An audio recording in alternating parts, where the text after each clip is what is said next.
Amis de Diaspora TV, bonjour, bienvenue à votre émission Témoignage, l'émission qui met en exergue nos frères immigrants qui ont réussi à s'intégrer et à se faire une place dans la société québécoise. Aujourd'hui, nous recevons un invité, il s'agit du docteur Patrice Ateba.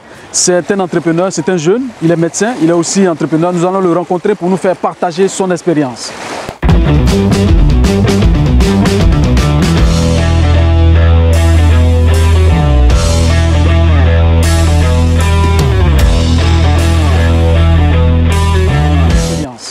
Docteur Ateba, bonjour. Bonjour. Et merci encore une fois d'avoir accepté notre invitation à Témoignage. La première question que je voulais vous poser, c'est pour ceux qui vous connaissent et ceux qui ne vous connaissent pas, c'est qui Docteur Ateba?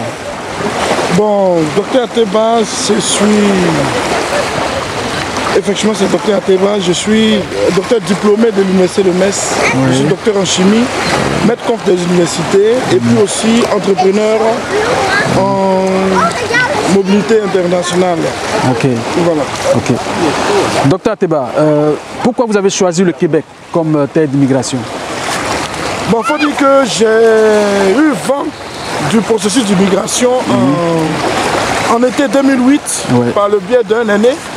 Quand j'étais en France, je faisais ma thèse, qui m'a dit qu'il y avait une possibilité au Canada. Et vu que je voulais faire un postdoc après ma thèse au Canada, j'ai vu que c'était une opportunité pour moi de venir au Canada. Donc j'ai embarqué sur ce processus d'immigration, qui d'ailleurs était très rapide, puisque c'est en 1 an et demi que j'ai eu mon visa de résident permanent. Et effectivement, je suis venu pour faire le postdoc. Mais malheureusement, après le postdoc, je n'ai pas pu avoir de financement pour continuer. Donc c'est ce qui a fait que bon, j'étais obligé de continuer, faire la navette entre la Côte d'Ivoire et le Canada pour garder le poste et l'enseignement de tout ce que j'avais fait en France pour enseigner aussi en Côte d'Ivoire et toujours chercher aussi à m'intégrer aussi au Canada. Donc c'est comme ça qu'est venue l'idée de l'entreprise après plusieurs tentatives de poste et puis après plusieurs petits boulots qu'on appelle les jobs ici, qu'on appelle aussi les jobs alimentaires. Donc j'ai décidé vraiment de me mettre à la disposition de la communauté ivoirienne, africaine, pour aider ceux qui vont venir à s'intégrer et à s'installer en fonction des besoins et en fonction de tout ça. J'imagine, docteur Ateba, que les débuts n'ont pas été faciles. Tu as sans doute eu à faire face à des gros défis, à des difficultés. Alors je voulais savoir comme ça, quels sont les défis, quelles sont les difficultés auxquelles tu as eu à faire face au cours de ton processus d'immigration et quelles sont, dans un second temps, quelles sont les solutions que tu as eu à apporter à ces défis-là? Merci. Mais la première des choses, lorsque moi je suis rentré ici le 12 décembre 2010, en plein hiver, imaginez-vous, tu viens de la France, bon même si j'avais l'hiver de Metz, mais je suis arrivé ici, tout était blanc, c'était vraiment compliqué parce qu'il faisait très froid, comme on le dit. Et j'ai fait juste 2 semaines et puis je suis reparti en France pour réfléchir encore. Parce que je n'étais pas sûr de revenir dans ce pays. Et en été, je suis venu, puisque le contrat de postdoc avait marché, donc en été je suis revenu et je suis allé faire le postdoc. Donc c'est après le postdoc que j'ai commencé à voir les difficultés. Donc il fallait maintenant qu'on paye les factures et autres, donc il fallait faire les petits boulots. On a commencé à partir maintenant dans les agences pour donner maintenant nos bras. Donc c'était toutes sortes de boulots maintenant qu'on faisait, les jobs alimentaires, on roulait jusqu'à aller même à 40 km pour travailler dans des usines, faire du nettoyage, faire de la cueillette, vraiment tout ce qu'il fallait faire pour avoir de l'argent.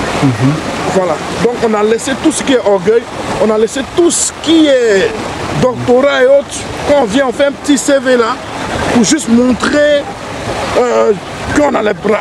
Donc c'était les bras qui nous donnaient à manger, mais tout en postulant dans nos domaines, tout en regardant aussi qu'est-ce qu'il faut faire, ou bien regardant des pistes, ou bien des alternatives. Donc c'est comme ça que, de conseil en conseil, j'ai commencé à me mettre maintenant sur ce que j'aime, l'éducation. Donc j'ai pu avoir des postes de professeur invité, mais ce sont des postes honorifiques. Mais ça me permet déjà d'être dans le milieu et ça me permet aussi d'évoluer aussi à mon niveau, dans mon retour en Côte d'Ivoire quand je repars faire les cours. Donc de bouche en oreille, j'ai vu que la mobilité serait intéressant pour faire venir des étudiants dans un premier temps et après plus tard faire venir aussi des immigrants, faire venir toutes sortes de personnes. Donc c'est comme ça que je suis rentré dans ce métier là et avec les résultats que j'ai pu avoir, j'ai commencé à développer pas mal de produits avec des accords, avec des cabinets d'avocats et autres et vraiment toute une pléthore de personnes autour de moi maintenant, avec aussi des ouvertures, avec des partenariats dans la sous-région africaine et même au niveau même de la diaspora américaine et autres. Voilà. Donc voici un peu comment moi j'ai pu m'intégrer à travers l'entrepreneuriat dans ce Québec où nous sommes aujourd'hui à la plage en train de savourer tout ce que la nature nous donne. Ça c'est le Saint-Laurent qui est là et c'est la vie du Québec qui est là, le Saint-Laurent. Donc en regardant le Saint-Laurent, je pense aussi aux autres qui vont s'en venir ici, comment nous pouvons les aider à les intégrer. Comme je dis souvent, ce sont les premiers qui subissent, mais ceux qui viennent n'ont pas à souffrir. Là où nous on a mis, je donne l'exemple très simple, j'ai aidé des jeunes frères à venir ici.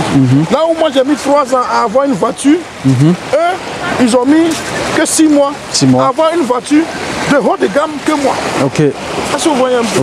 Ça, c'est un exemple aussi d'intégration. Là où nous, on a eu la difficulté pour faire les petits boulots qu'on appelait les jobs, eux, ils n'ont pas fait ça. Voilà, aujourd'hui, ils sont rentrés directement dans leur domaine parce qu'on a créé une sorte de réseau, une sorte de, je peux dire, de cosmos qui fait que quand tu arrives maintenant, en fonction de ton profil, il y a toujours des personnes, ressources pour pouvoir t'aider à rentrer rapidement dans ton domaine et à t'intégrer rapidement.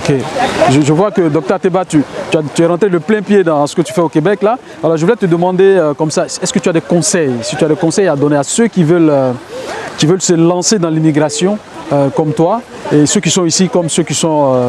parce qu'on nous écoute à travers la Web TV, je suis sûr que beaucoup d'Ivoiriens, beaucoup d'Africains, beaucoup d'immigrants nous regardent. Donc quels sont les conseils que tu as donnés à ces jeunes-là?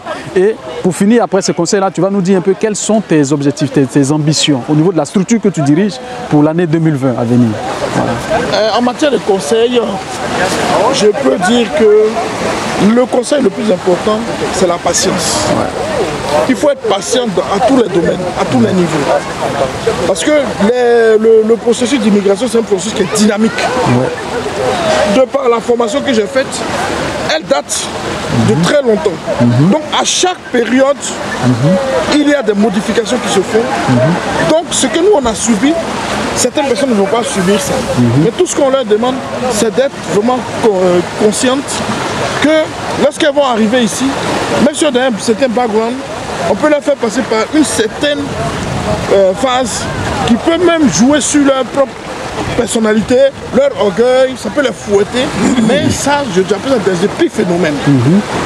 Ceux qui ont l'objectif vont atteindre leur objectif, parce que heureusement, nous sommes là pour les appuyer, pour les suivre et pour les encadrer. Voilà. Donc au niveau des...